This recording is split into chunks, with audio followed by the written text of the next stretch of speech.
Are you tired of getting ink all over your hands, craft table, and basically every place in sight, trying to make your grungy, beautiful watercolor background? What if I told you there's a game-changing tool that you can make for literally pennies on the dollar that will revolutionize how you ink smush forever? Welcome back to Glitter Grunge Greetings. My name is Ryan, and today I'm going to be sharing with you this incredible DIY ink smusher that's about to become your new best friend in the craft room.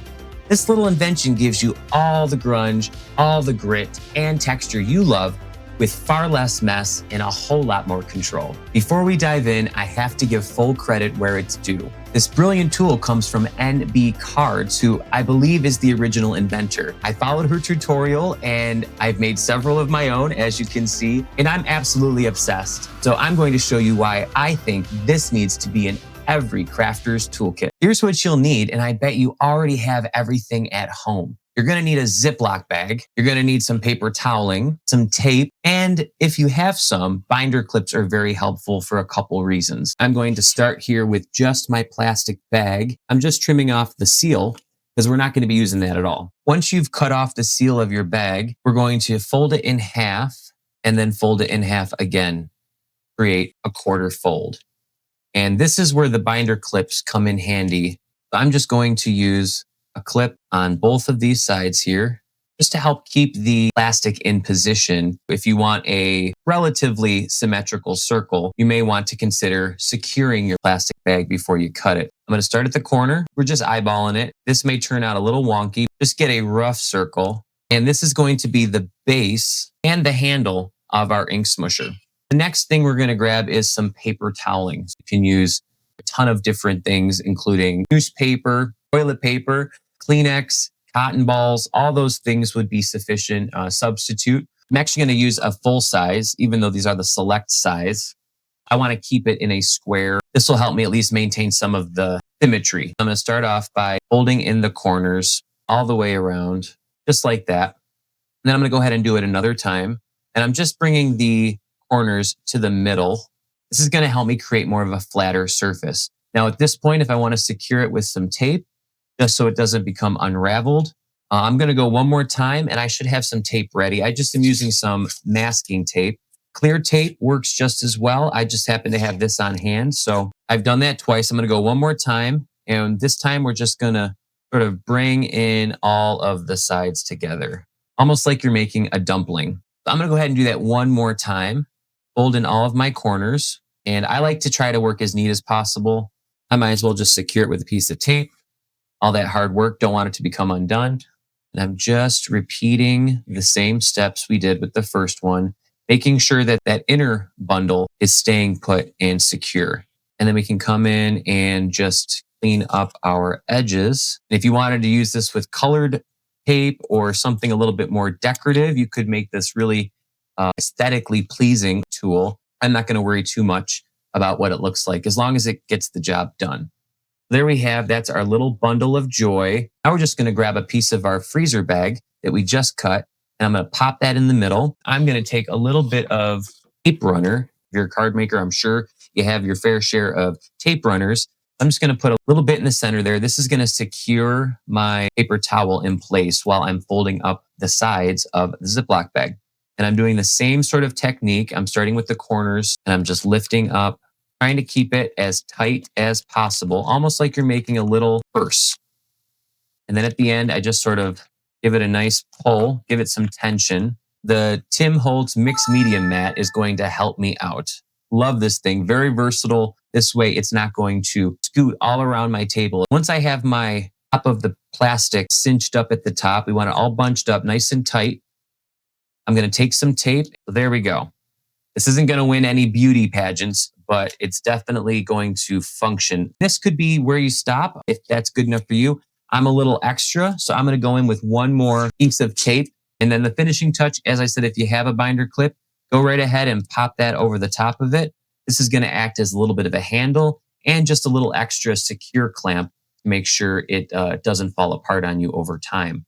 I'm currently using a kitchen cutting board, completely see-through, tempered glass, doesn't take up a ton of room on my desk, but I put a piece of white cardstock beneath so that way both of us can see where the colors are as I stamp them out I love the Strathmore Bristol Smooth. This is the 300 series. So this is what I'll be using as my cardstock to ink smush. First thing I'm going to do is take my ink pads and I'm just going to smash them right onto the glass. This is where it can get messy. And I'm just going to give enough space between each one, so that way they're not going to automatically blend once I add water to them. We have our peacock feathers, our picked raspberry, and our mustard seed. To hit it with a little bit of water, you can create a ton of different effects using just 3 colors. Now that I've activated our inks, I actually start with spraying my paper down. So I'm going to give it one nice little mist, maybe 2. This is going to help all of the inks wick nicely once they hit the paper. I'll start with the yellow. That's going to be my center color. And I'm just picking up some of this. As you can see, it kind of beads up naturally on the surface of the plastic. I'm going to start in the middle. I'm going to do just a rainbow wash across the whole page, keeping it as organic as possible. I'm not going to overthink it. I'm going to go in with the picked raspberry, and I'm going to start over here at the corner and just work my way down. And if I want to blend them, I just have to overlap. And now we get this beautiful corally orange color where they meet. For the final color, I'm going to grab a little bit of my peacock feathers. You're basically stamping your ink. I'm going to embrace this and I'm going to put this off to the side and let's make at least one more. I think we'll do a little bit more full coverage. Go back in and add some more ink to my glass surface. It's important to re-ink your cubes before you do some technique like this. Kind of soak my paper down a little bit so it's nice and wet. We're going to try something different here. Let's start with our picked raspberry this time. As you can see, wet on wet gives us a whole different vibe. We're going to get some drips on this one, which I think is going to be real fun. I didn't say this was going to be no mess. We're actually able to get some watercolor effects using these tools as well. So multi-purpose, love it. I've gotten most of the moisture off there. Now we're going to go in and just kind of embellish it with a little bit more texture. I can go in and add as much or as little as I want. I'm going to dry in between each color this time. That way I can really build up the layers.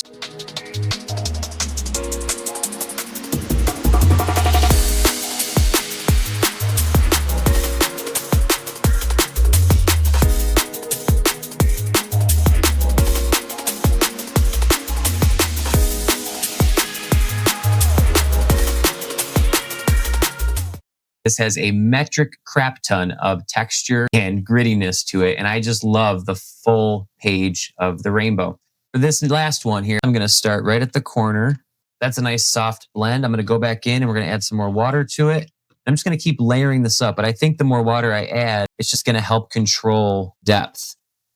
Water is your best friend here. Don't be afraid to overlap either. This can be done with any of the ink cubes you have. It doesn't have to be distress inks. Don't feel locked into what I'm using. Just use what you have and what's accessible to you.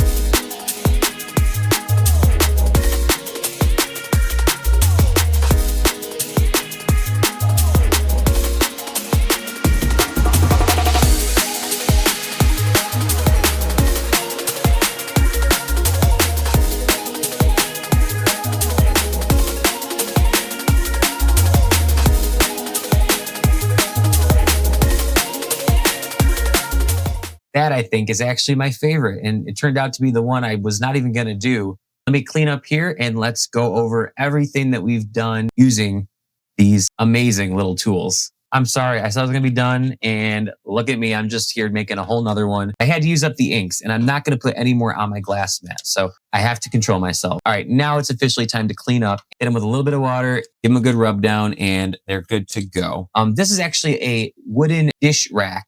And I found it looking for something to be able to hold my backgrounds if they need to dry. We got a bunch of different grungy, speckly, textured backgrounds that you can do anything to these to turn them into cards. I love to go in with some stencils. I love to go in with stamps and just create more background interest.